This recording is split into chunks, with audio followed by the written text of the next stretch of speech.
Welcome back, Twisters, and hey there, Sharks fans. Nick here with a special 30th anniversary video as it pertains to the San Jose Sharks. Today I'm going to be counting down the 30 greatest moments in San Jose Sharks franchise history. I've put out all sorts of 30th anniversary content already, so make sure you check out my Sharks playlist. Make sure you subscribe, hit the notifications bell, especially if you're a Sharks fan, because I cover Team TEAL quite a bit on this channel. I want to know down in the comments below, what do you think of these rankings? What did I leave out? What did I rank maybe too high or too low? Let's have some fun in the comments. And without further ado, we're going to go ahead and get started, okay? All right, so kicking off our countdown at number 30, I have the debut of S.J. Sharkie in the Sharks' inaugural season. So the plan wasn't even to have him there as a mascot until maybe the second season. But there was this guy who drove all the way from Philadelphia. His name was Dean Schoenwald. And he showed up at a Sharks game. He was wearing a costume, or he showed up in the lobby there, and he was just having some fun with some of the employees there. And then the Sharks said, okay, why don't we go ahead and give you a shot? This guy had spent $25,000 on this Sharks costume, and he even painted up his van to resemble a shark. So he drove all the way out from Philadelphia because he couldn't get a gig out there with the Eagles. And he, this is a really funny one here. So check this out. From his first game as the sort of unofficial mascot. This is coming from a book. I'll flash a graphic of that in the on screen here. So, quote, his first bit, he finds someone in the visitor's jersey. And by the way, this is against the Flyers. He buys out one of the vendor's boxes of popcorn, dumps it all over the fan, and everyone went crazy. I let him come back, so that was a marketing director for them. So he performed for a few more games, and then eventually, or I guess the following season, that got passed down to somebody else. At number 29, I have the Sharks opening the 1998 season in Japan. So the season prior, the NHL also deployed two teams because the Winter Olympics were being held there just a few months later. So in the fall of 1998, the Sharks and the Flames skated for 2 games in Tokyo. The Sharks players and coaches weren't exactly a fan of having to travel another 5,000 miles, considering they already had one of the most highly logged mileage plans of any team in the NHL there. Daryl Sutter even suggested that the Sharks and the Flames should actually agree to split the series among each other there. But the Sharks actually tied one game and they lost the other game. So not the most successful of trips there. Number 28. Patrick Marleau scores a natural hat trick in 2017 at the age of 37. So he scored at 2 minutes and 51 seconds into the third period. Actually, he scored all of these goals in the third period. 2 minutes and 51 seconds, he tips in a shot. 5:57, a backhand wraparound. 10:35, a one-timer. And then that was the natural hat trick right there. The Avalanche would score a goal to make it 4-2, and then Patty would score one more time at 16:23 on a breakaway backhander. So he scored in many different ways in this game. Another grizzled veteran actually scored in this game for the Colorado Avalanche. That was Jerome Iginla. So anyway, Patty doing that just 4 years ago.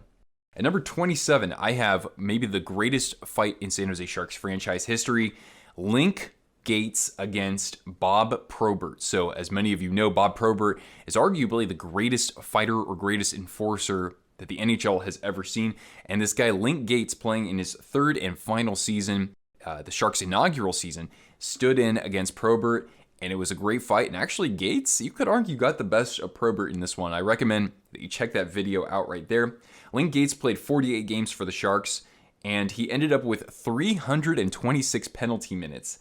Though to his credit, he did have 6 goals and 6 assists as well. At number 26, I have one of the best trades in Sharks franchise history. Sandis OZOLINSH was sent to Colorado in exchange for NOLAN. So OZOLINSH was emerging as one of the best young defensemen in the NHL. He finished 9th in Norris voting in 1994.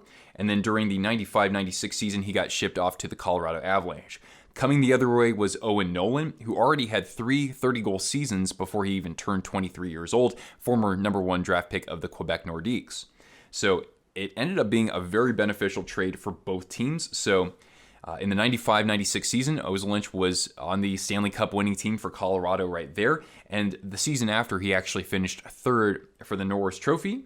And then NOLAN, he was captain for the Sharks for several seasons, including 1999 through 2000, when he led the Sharks in a great playoff upset. We'll talk about that a little bit later. And he amassed 451 points in 568 games, which came during the height of the dead puck era. So Owen Nolan was a great San Jose Shark, absolutely. At number 25, I have Joe Thornton scoring a hat trick at 39 years old in 2019, his first hat trick since 2010. And guess who he did this against? The Boston Bruins. So this happened 2 years ago as I'm making this video, and the Sharks were down 3-0 to the Bruins. Joe Thornton scores his first goal of the game with under 3 seconds left in the first period right there. He would score 2 more, and he would almost score a 4th goal. He got so close. We almost had the Joe Thornton rooster trick, and damn it, I just wish that puck had gone in right there. The Sharks ended up losing that game on a BS call. He always had a good shot, and he just never pulled the trigger all that often, of course, because he was a pass-first player. Number 24, the Brent Burns trade. So Brent Burns came over from the Minnesota Wild. He'd made the All-Star team one of those years, but still he wasn't quite the Brent Burns that we know him to be. Going the other way was Devin Setoguchi and Charlie Coyle, who, Setoguchi had a few really brilliant seasons with the Sharks, especially in the playoffs. Charlie Coyle has had a good career, but nonetheless, the Sharks got so much value with Brent Burns right there. And of course, he emerged as one of the most electric defensemen in the NHL this whole era, I would say. He's been a Norris finalist 3 times. He won the trophy once. He's, I know that he definitely commits some turnovers out there, but he forces a lot of turnovers as well. So he's been such a instrumental piece of the Sharks' core for nearly a decade now. At number 23, I have Joe Thornton's winning goal against the Los Angeles Kings in 2011, Game 6, in overtime. So the Sharks were leading 3-2 deep into the third period. Jamie McGinn takes a 5-minute charging major. So the Kings actually score the tying goal before the end of the period, of course, but the power play is going to extend because it's a 5-minute major. So the Sharks had to kill a couple of minutes in overtime right there. They're able to do that, and then shortly after, not even 2 minutes later, Thornton drives a play to the net, and he camps out there, and he stuffs home a rebound, and it was the first series against the Los Angeles Kings in postseason history right there, and Joe Thornton ends up sliding onto the ice like that, and just an iconic moment for the franchise's history right there. The Sharks actually won 3 of those 4 games in overtime. That series was quite good. At number 22, the Hockey News, I think in 2015, was ranking its 50 greatest hockey jerseys of all time, not just the NHL. And at number 1, they had the San Jose Sharks original teal. So I'm going to read a quote from the Hockey News as it pertains to that jersey. The San Jose Sharks' original jersey is our winner. Though the logo has been altered in recent years, the original shark crest was perfect. San Jose may not have popularized the use of the triangle as a background, Pittsburgh Penguins, but the way the shark is springing out is fantastic. The teal blue, it's just teal, is definitely bold, and San Jose owns that color. The secondary logo, a cutting fin on the shoulder, is also an amazing mark. This jersey could have been used for decades and no one would call it out for being dated. Simply put, it's flawless. The stripes aren't busy, and in an era where garishness took over, 1990s, the Sharks kept it classy. At number 21, I have Martin Jones making a franchise record 58 saves against the Vegas Golden Knights in the 2019 first round. This was in Game 6 in Vegas. It was a 2-1 win for the Sharks to keep that series alive, and they won it in double overtime on a shorthanded goal from Tomas Hertl. That game was probably the second biggest nail biter of any game I've ever seen, maybe outside of the 2016 Cup Finals there. But Martin Jones just answered the bell right there. I don't think Vegas they didn't generate too many grade A chances necessarily, but given how they had, historically lit up Jones, he certainly answered the bell right there, and he, took the team on his back right there, and then made some key stops down the stretch in Game 7 as well. At number 20, I have Patrick Marleau scoring his 500th career goal. This came against the Vancouver Canucks in the 2017 regular season, I want to say.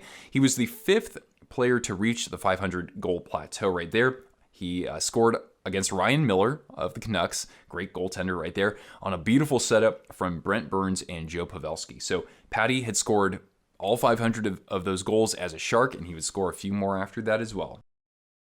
At number 19, this is actually not in an NHL game. This is the 1997 All-Star Game, which was in San Jose, and Owen Nolan, who had scored a All-Star record 2 goals in a span of 8 seconds, added a 3rd goal and called his shot against Dominik Hasek. So he came in on a breakaway right there. He points to, I don't know if he pointed to the top corner. I think that's where he threaded the puck though. But he calls his shot on Hasek, you know, one of the greatest goalies we've ever seen, and he nails it. I mean, that's pretty ballsy right there to do that on Hasek in the All-Star game, but he backs it up, scores right there. The local home crowd is going nuts. And that's something that we always remember. I mean, we have a bobblehead, actually, with Nolan doing that. So pretty darn awesome right there. At number 18, I have Devin Setoguchi's overtime winning goal in Game 3 of the 2011 first round against the LA Kings. So the Sharks were actually down 4-0 in that game. In the second period, they scored 5 of the next 6 goals right there. I think they were winning 5-4, or at least it was tied up 5-5. And then in overtime, Devin Setoguchi, he nails the, puts the nail in the coffin in that game, I guess, and completes the comeback. So the Sharks were only the 4th team to ever overcome a deficit of 4 or more goals in a playoff game. So just an amazing game. I remember turning this one off because I thought it was long over when it was 4-0 or 4-1. And my friend texted me. He's like, hey, we're getting back into this game. Oh my God, we're winning. What is going on? Oh my God, we're tied again. And so then I got to watch Seto put that one home, and the Sharks were able to win that series, I think largely in part because of his tally right there.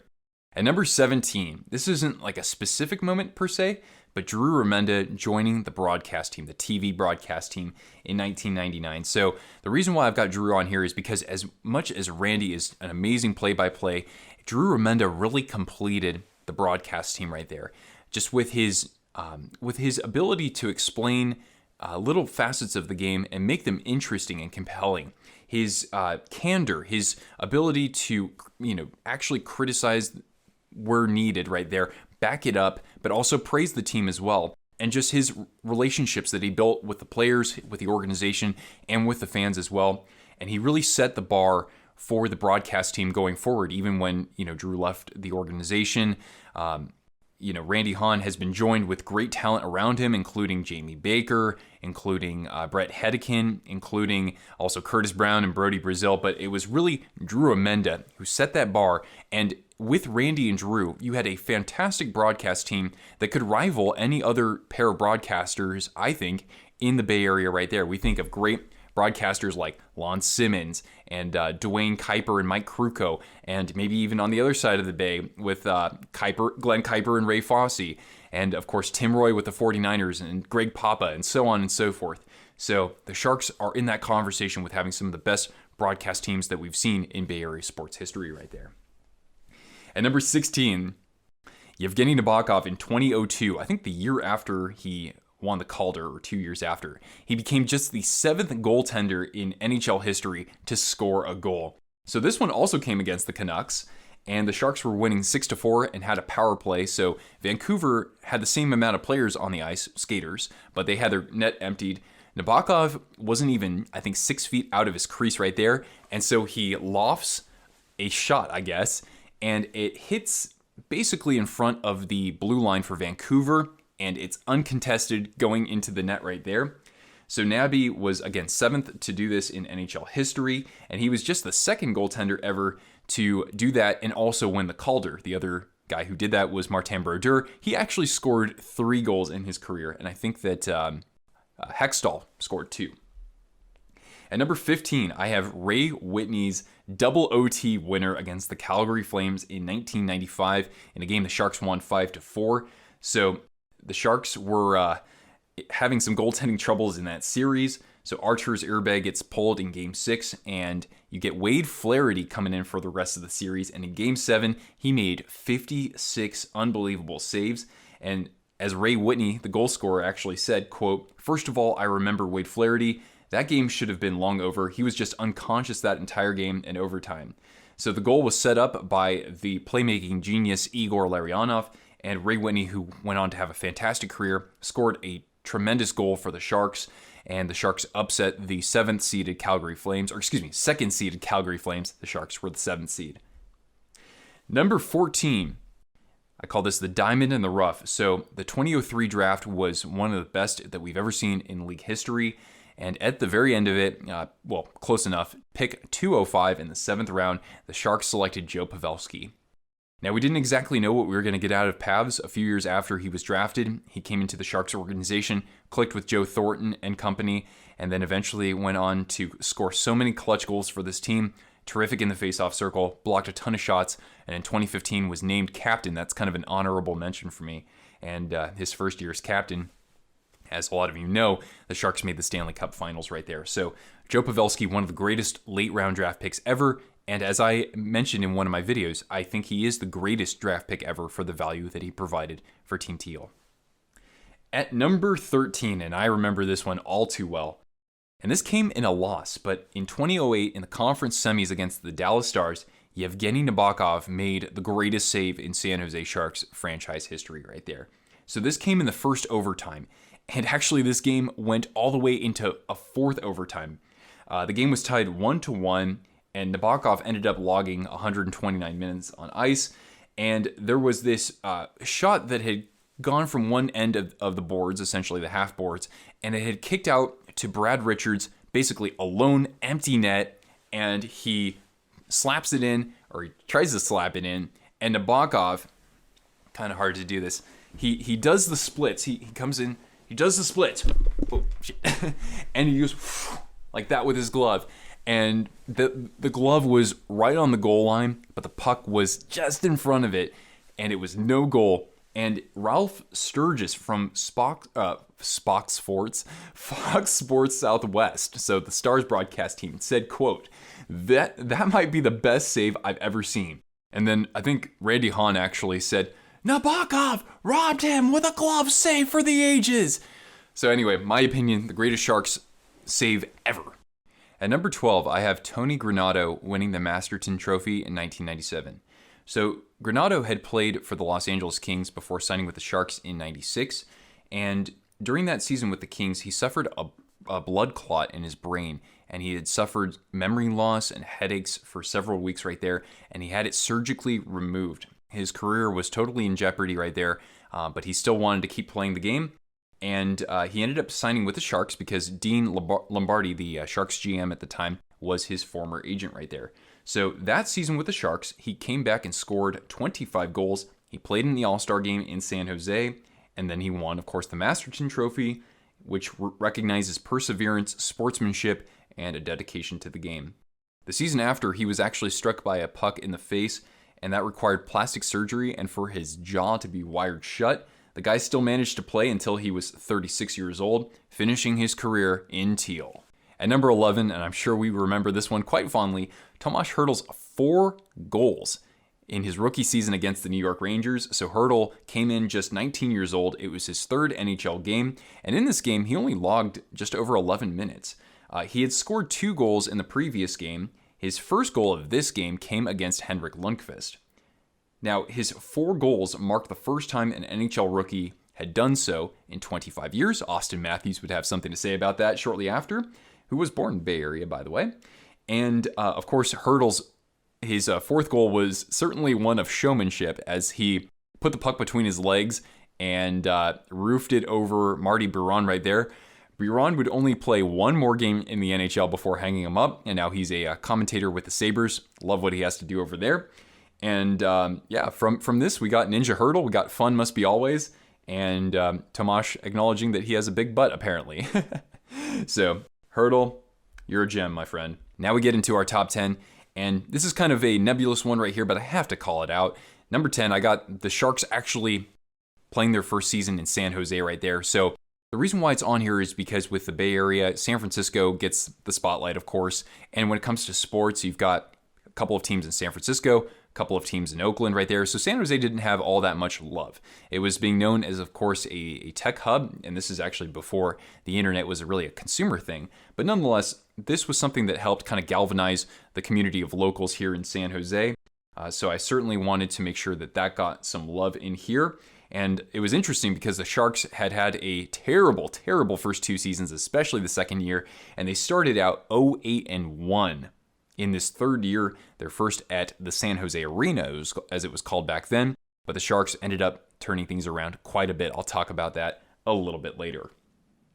Number 9, The Sharks winning the Western Conference in 2016, they won against the St. Louis Blues, and it was interesting because the team hadn't even qualified for the playoffs the season before that, and in 2014, something happened called a reverse sweep. Anyway, so the Sharks actually played even beyond the expectations that we had as fans. The first time we really saw that in quite some time right there. They knocked off the Los Angeles Kings, who were heavy favorites. They outlasted the Predators in a thrilling 7-game series. And then against the St. Louis Blues, the Sharks had a couple of games in which they were quite dominant and had a lot of promising signs in advancing to the Stanley Cup Finals right there. Of course, that came to a crashing halt. The Penguins were certainly the better team right there. Joel Ward scored 2 goals in this game, including the winning goal for the Sharks. At number 8, now I'm only focusing on this particular goal. Barclay Goodrow, Game 7, overtime. So that delivered one of the most iconic moments in San Jose Sharks franchise history, of course, and it's certainly worth noting that Goodrow had taken a penalty in Game 6 against the Golden Knights in Vegas. And so the Sharks actually ended up winning that game on a shorthanded goal from Tomas Hertl. So Goodie definitely owed Tomas a steak dinner after that one.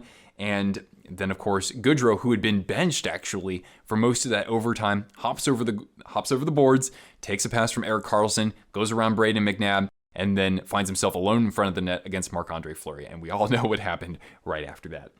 At number 7, it's a Game 7, and it's against the St. Louis Blues in 2000. The first round right there. The Blues were the number 1 overall seed, and the Sharks get a amazing goal from Owen Nolan. He's just beyond center ice and lets go a missile with under 10 seconds left in the first period that evades Roman Turek and kind of seals the fate of the Blues as the Sharks, the 8th seed, once again knock off a 1 seed. So maybe the 3rd greatest goal I've seen in San Jose Sharks franchise history, I would say. And Buster, number 11 right there, the captain. Many great years in teal, of course.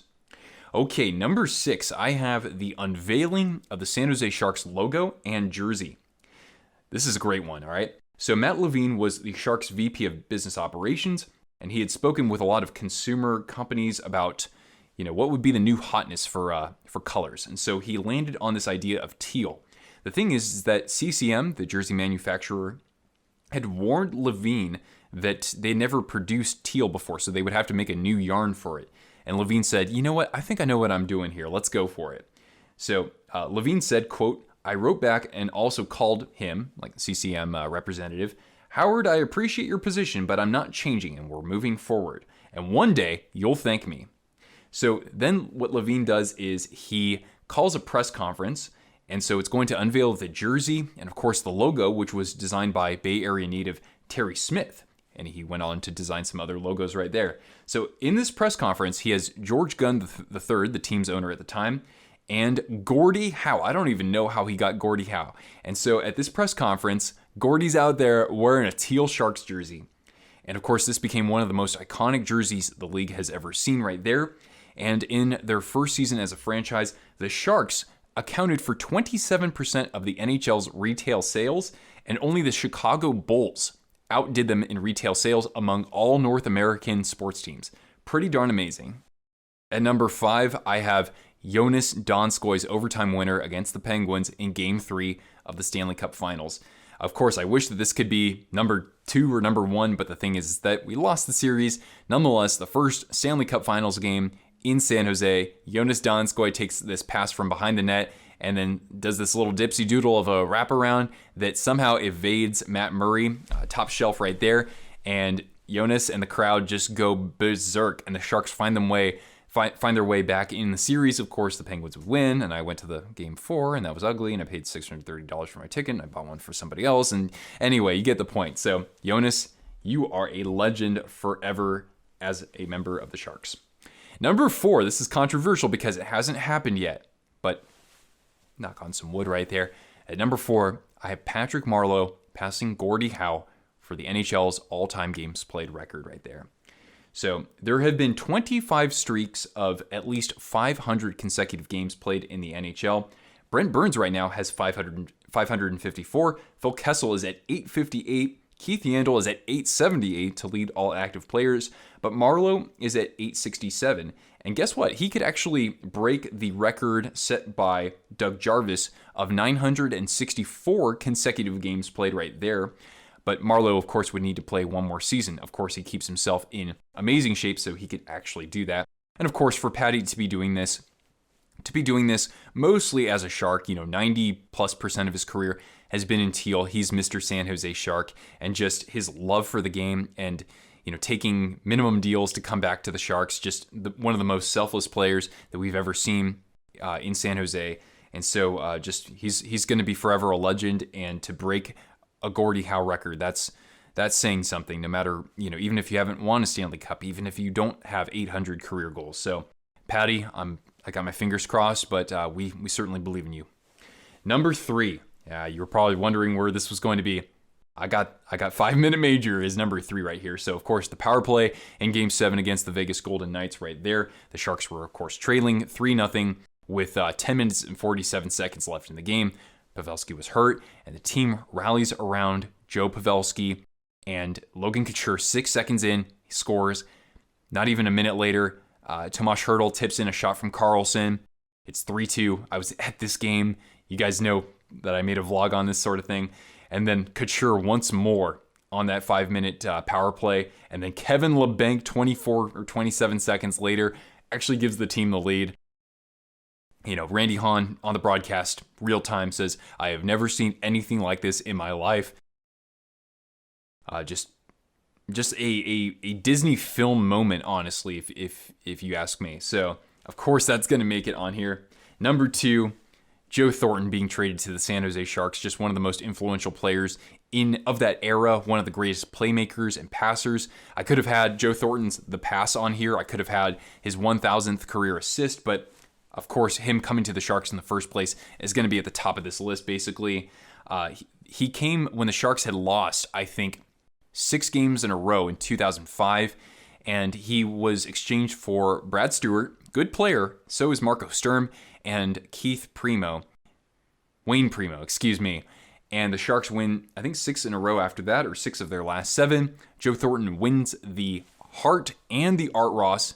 He scores 99 points in 58 games, and then Jonathan Cheechoo scores 49 of his 56 goals with Joe Thornton there on the team, and he wins the Rocket Richard. So Joe Thornton's impact was immediate. It was just huge, enormous, essentially. And of course, in the years ahead, Jumbo Joe Thornton would do plenty of amazing things for this team and for this franchise. Was a captain. I could keep talking about him forever, but we got to get to number 1. And I'm sure that there'll be some debate as to which should be first or second, but I've got Jamie Baker's series-winning goal in Game 7 against the top-seeded Red Wings in the 1994 playoffs. So the Sharks, just to get to this point, guys, the season before, they were just abysmal. A franchise, I think they set a league record for losses or something like that, but they turned it around by a 58-point margin, which is also a league record right there. And they came in to face Yzerman, Fedorov, and of course the Detroit Red Wings. And Jamie Baker with 6 minutes and 35 seconds left in the game, he's able to take a puck that Chris Osgood had played that deflected oddly off the side boards right there, and he shoveled it to the net right after he stepped onto the ice 5 seconds later, and it goes into the net right there with Osgood trying to retreat back. And so that is known as the biggest goal in franchise history, arguably, I suppose. Now, when he was asked about the moment, he said this instead. He said, "Bob Airey, he was the captain, and this is experience. He's won a Stanley Cup. He looks up at the clock after the goal and says, 'Boys, we've got a lot of work to do.' I remember that more than the actual play." So that really just shows you how much of a team game hockey is right there. The Sharks, after they advanced, they nearly made it to the conference finals. They came just a crossbar away against the Maple Leafs, but nonetheless, as a result of Baker's heroics and the team overall just surging past any sort of expectations, were given a parade in San Jose when they, even when they were defeated by the Maple Leafs. So that right there really solidified San Jose as a hockey town. I know that it's not a traditional hockey town, but it is to many of us out there. So anyway, guys, that's going to conclude my 30 greatest moments in San Jose Sharks franchise history. Ooh, I'll point out a couple of honorable mentions as well, in case you're curious. So I mentioned Joe Thornton, the pass would be on there. Him getting his 1,000th career assist right there. Joe Pavelski being named captain for that impact. The Sharks eviscerating Detroit in the regular season when they were playing against Hasek and Osgood. That's one that was kind of a personal pick. Douglas Murray with a shot against Calgary in Game 4 basically prevented the Sharks from going down 3-1 in that series with 7 seconds left. That was tipped by Marleau and then by Thornton right there. The crazy games between the Sharks and the Capitals in 2019, just an amazing couple of games right there. A couple of highlight reel goals I could call out, including Brent Burns this year against the Minnesota Wild, like deking the whole team out of their skates, which was unbelievable. The Sharks sweeping the Vancouver Canucks in 2013 after getting gutted by them 2 seasons before that. Anyway, guys, let me know your thoughts about this down in the comments section below. Thanks for sticking around through this really long video. I really appreciate that. Make sure if you haven't already, hit the subscribe button, notifications bell. A thumbs up helps other twisters like you discover this channel. Once again, I appreciate your patience with this one for tuning in. My name is Nick, and I'll catch you twisters later. Ciao.